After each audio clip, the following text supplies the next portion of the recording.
Hello दोस्तों।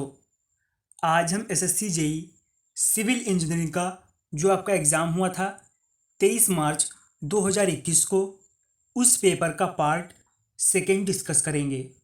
जिन दोस्त ने हमारा पार्ट 1 नहीं देखा है वो प्लेलिस्ट में जाकर देख सकते हैं। वीडियो बनाने के इस एफर्ट के लिए आप चाहे तो वीडियो को लाइक कर सकते हैं। प्लीज़ आप लोग वीडियो को पूरा देखिएगा। पहला क्वेश्चन है और ये काफ़ी बार रिपीट हो चुका है।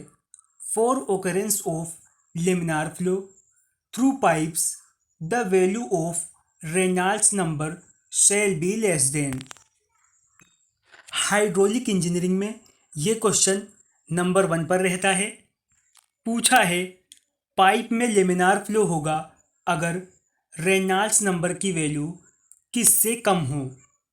विकल्प आपको दिए गए हैं 2000 से कम हो, 1000 से कम हो, 4000 से कम हो या फिर 5000 से कम हो। अगर पाइप में रेनॉल्ड नंबर की संख्या 2000 से कम है तो ये आपका लेमिनार फ्लो कहलाएगा। ऑप्शन ए आपका सही है। क्वेश्चन नंबर 2 है if velocity potential exists in a fluid flow then the flow is said to be. यहाँ पर पूछा है कोई आपका फ्लड फ्लो है और उसकी पोटेंशियल वेलोसिटी एग्जिट कर रही है तो वो फ्लो किस नाम से जाना जाएगा। उसे लेमिनार फ्लो कहेंगे, इरोटेशनल फ्लो कहेंगे, टर्बुलेंट फ्लो कहेंगे या फिर रोटेशनल फ्लो कहेंगे। इसे कहेंगे इरोटेशनल फ्लो। ऑप्शन बी आपका सही है। क्वेश्चन नंबर 3 है among the following air pollutant identity the ones responsible for the green house effect. आपको यहाँ पर ऑप्शन में कुछ वायु प्रदूषक दे रखे हैं और पूछा है इनमें से कौन से ग्रीन हाउस इफेक्ट के लिए रिस्पॉन्सिबल यानी कि जिम्मेदार हैं। Carbon dioxide, methane, carbon monoxide, sulphur dioxide या फिर क्लोरोफ्लोरोकार्बन। दिए गए ऑप्शन में से carbon dioxide, methane, carbon monoxide ये वायु प्रदूषक जो हैं ग्रीन हाउस गैस के लिए जिम्मेदार हैं। क्वेश्चन नंबर 4 है सीमेंट की फाइननेस जानने के लिए किस टेस्ट का यूज नहीं किया जाता है। यहाँ पर पूछा है कि नहीं किया जाता है।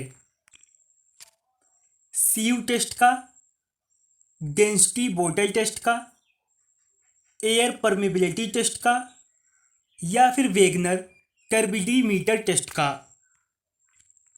सीमेंट की फाइननेस यानी सूक्ष्मता जानने के लिए टेस्ट नहीं किया जाता है वेगनर टर्बिडीमीटर टेस्ट का। ऑप्शन डी आपका सही है। नेक्स्ट क्वेश्चन है गुड ब्रिक अर्थ में एल्यूमिना का परसेंटेज कितना होता है।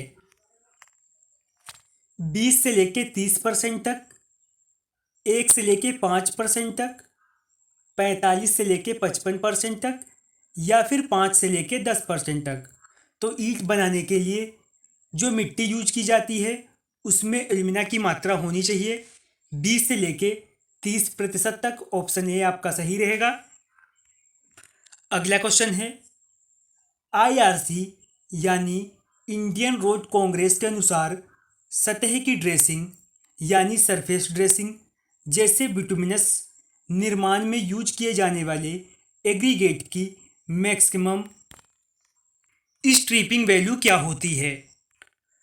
5% होती है, 10% होती है, 25% होती है या फिर 20% होती है। इसकी वैल्यू होती है 25%। ऑप्शन सी आपका सही रहेगा। अगला क्वेश्चन है आईएस सॉइल क्लासिफिकेशन सिस्टम में मिट्टी को कितने समूह यानी ग्रुपों में बांटा गया है। 4 ग्रुप में, 18 ग्रुप में, 12 ग्रुप में या फिर 8 ग्रुप में। आईएस सॉइल क्लासिफिकेशन सिस्टम के अनुसार सॉइल को बांटा गया है 18 ग्रुपों में। ऑप्शन बी आपका सही रहेगा। अगला क्वेश्चन है, पाइप में स्टैटिक प्रेशर को मेजर करने के लिए कोई दाब प्रमापी यानी प्रेशर गेज किससे जुड़ा हुआ होता है? ये प्रेशर गेज पिटोट ट्यूब से जुड़ा होता है, या वेंचुरी मीटर से, ओरिफिस मीटर से, या फिर पीजोमीटर टेपिंग से। प्रेशर गेज जुड़ा होता है पीजोमीटर टेपिंग से। ऑप्शन डी आपका सही रहेगा। अगला क्वेश्चन है, ट्विक सेटिंग सीमेंट के निर्माण में क्लिंकर ग्राइंडिंग के समय सबसे कम मिलाया जाने वाला संघटक है। सबसे कम सल्फेट को मिलाते हैं, एल्यूमिना को, जिप्सम को, या फिर मैग्नीशिया को। सबसे कम मिलाते हैं जिप्सम को। ऑप्शन सी आपका सही रहेगा। अगला क्वेश्चन है, IS 3812 के अनुसार उस राख का नाम क्या है जिसे फ्लाई ऐश या बॉटम ऐश से तैयार किया जाता है, या दोनों को किसी भी अनुपात में मिलाया जाता है और शुष्क रूप और निक्षेपित शुष्क में ले जाया जाता है? इसे क्या कहते हैं? माउंट ऐश कहते हैं, पल्वराइज्ड ऐश कहते हैं, पॉन्ड ऐश कहते हैं, या फिर कैलकेरियस फ्लाई ऐश कहते हैं? इसे कहते हैं माउंट ऐश। ऑप्शन ए आपका सही रहेगा। नेक्स्ट क्वेश्चन है, निम्नलिखित में से कौन सा एक सांख्यिकी रूप से अनिश्चित संरचना है? दिए गए ऑप्शंस में से पूछा है, इनमें कौन सा इनडिटर्मिनेट स्ट्रक्चर है? Simply supported beam, two hinge arch, cantilever beam, या फिर 3 हिंज आर्क? आपका जो कैंटिलीवर बीम है वो इनडिटर्मिनेट स्ट्रक्चर के अंतर्गत आता है। ऑप्शन सी आपका सही रहेगा। अगला क्वेश्चन है, आकलन यानी एस्टीमेट तैयार करने का सही क्रम क्या है? जैसे गिनती शुरू होती है 1 2 3 4 से, इसी प्रकार से पूछा है। अनुमानित आकलन, विस्तृत आकलन, पूरक आकलन, या फिर संशोधित आकलन? तो आपका ये क्रम बिल्कुल सही है। अगर आपके सिलेबस में बिल्डिंग मटेरियल है तो सीमेंट और रॉक से क्वेश्चन पूछे ही जाने हैं। अगला क्वेश्चन है, कौन सा एक सेडिमेंट्री रॉक का उदाहरण यानी एग्जाम्पल है? लाइमस्टोन, नाइस, ग्रेनाइट, या फिर डोलोराइट? सेडिमेंट्री रॉक का एग्जाम्पल है लाइमस्टोन। विकल्प ए आपका सही है। नेक्स्ट क्वेश्चन है, IS 399 के अनुसार गिरे हुए पेड़ों से प्राप्त की गई लकड़ी को पेड़ की स्थिति के आधार पर वर्गीकृत यानी क्लासीफाई किया गया है। कोई आपका एक गिरा पेड़ है, उससे जो भी लकड़ी प्राप्त की गई है उसे किस पे क्लासीफाई किया गया है? उसे डेड टिम्बर कहेंगे, लिविंग टिम्बर कहेंगे, रफ टिम्बर कहेंगे, या फिर स्टैंडिंग टिम्बर कहेंगे? इसे कहेंगे रफ टिम्बर। ऑप्शन सी आपका सही है। अगला क्वेश्चन है, सीमेंट के साउंडनेस टेस्ट के लिए ली चैटेलियर उपकरण में सिलेंडर का व्यास कितना होता है?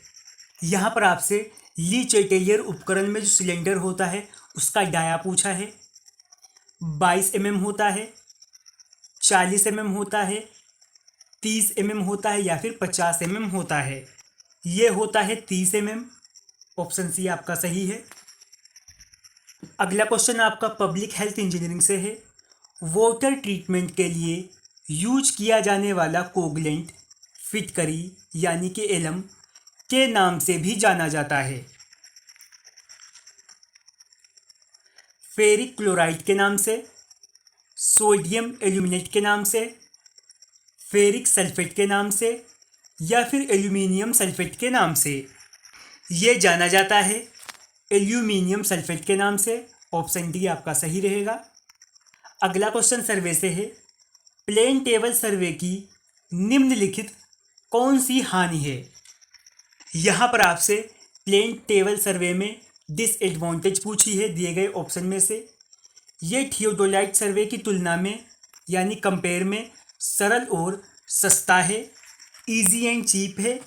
ये छोटे पैमाने वाले नक्शों के लिए सबसे सूटेबल है, ऑप्शन सी है। यह चुंबकीय क्षेत्रों यानी मैग्नेटिक एरिया के कंपास सर्वे को प्रतिस्थापित करता है, ऑप्शन डी है। यह मूल रूप से एक ट्रॉपिकल उपकरण है। दिए गए ऑप्शन में से आपकी डिसएडवांटेज है, ये मैग्नेटिक एरिया में कंपास सर्वे को प्रतिस्थापित करता है। अगला क्वेश्चन है, मिट्टी के नमूने यानी सॉइल सैंपल का जलांश किसके द्वारा निर्धारित किया जा सकता है। संकुचन सीमा विधि द्वारा यानी श्रिंकेज लिमिट मेथड द्वारा, या फिर जार टेस्ट मेथड द्वारा, या रेत प्रतिस्थापन विधि द्वारा यानी सैंड रिप्लेसमेंट मेथड द्वारा, या फिर एल्कोहल मेथड द्वारा सॉइल सैंपल के जलांश को निर्धारित किया जा सकता है एल्कोहल मेथड द्वारा, ऑप्शन बी आपका सही है। अगला क्वेश्चन है, रेनफोर्स्ड सीमेंट कंक्रीट स्ट्रक्चर के निम्नलिखित डिजाइन मेथड में कौन लीनियर इलास्टिक थ्योरी पर आधारित है। Limit state method, ultimate load method, working stress method, या फिर कैनी मेथड, ऑप्शन बी आपका सही रहेगा, अल्टीमेट लोड मेथड। तो आज हमने एसएससी जेई सिविल इंजीनियरिंग का जो आपका एग्ज़ाम हुआ था 23 मार्च 2021 को, उस पेपर का पार्ट सेकेंड भी डिस्कस कर लिया है।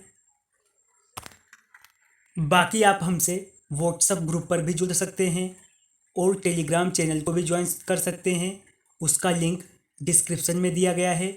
और अगर किसी दोस्त को हमारे एसएससी जेई 2005 से लेकर 2021 तक के जितने भी आपके एग्ज़ाम हुए हैं अलग अलग शिफ्ट के, उनके प्रीवियस पेपर चाहिए हों तो नीचे व्हाट्सएप नंबर दिया गया हुआ है डिस्क्रिप्शन में, आप उस पर मैसेज करके पीडीएफ रिसीव कर सकते हैं।